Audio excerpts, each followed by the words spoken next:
જમવાનું હોય તો આવો અહીંયા વાડીમાં જમવા ઠંડુ બધું. અમે ત્યાં બધા જમીએ છીએ અત્યારે.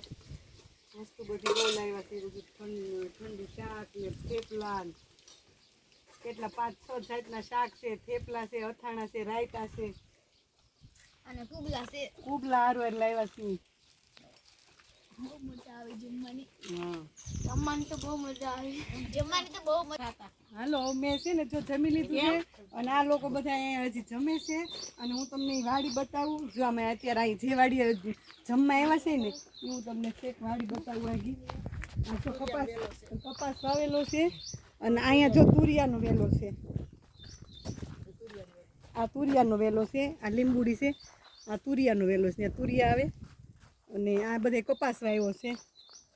અને હવે આપણે આગળ જઈએ. આ આખી વાડીમાં કપાસ છે, આગળ સિંગ વાવી છે.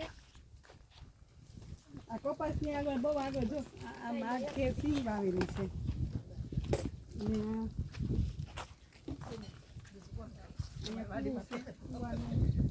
પાણી કપાસ વાવ્યો છે. આ ઓળી છે, ઓળીમાં હિંચકો છે અને આ બેન અત્યારે આ વાડીનું કામ અત્યારે આ બેન જ હાચવે છે. આ વાડી અને એનું કામ કરે છે આ બેન. તમારું નામ શું છે? કોકિલાબેન. આ બેનનું નામ કોકિલાબેન છે અને એ આ વાડી અહીં હાચવે છે. મારા બેનપણીની જ આ વાડી છે. એ લોકો નવા ભાગ્ય લાવ્યા છે એટલે આપણે ન ઓળખતા હોય પણ એ આવ્યા છે અત્યારે અહીં વાવવા વાડી. જો આ રૂમ છે, આ ઓસરી છે, આ મોટો હોલ છે અને આખી વાડી જાણીએ છે.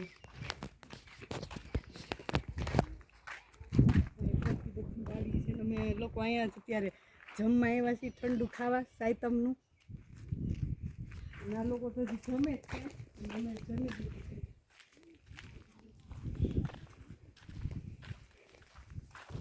જો આ લોકોએ જમી લીધું છે. તો તમને આ મારો ઠંડા સાયતમનો વિડીયો પસંદ આવે તો લાઈક ને શેર કરજો. બધી મારી બેનપણીઓ છે, બધા હારે જ આવ્યા છે જમવા.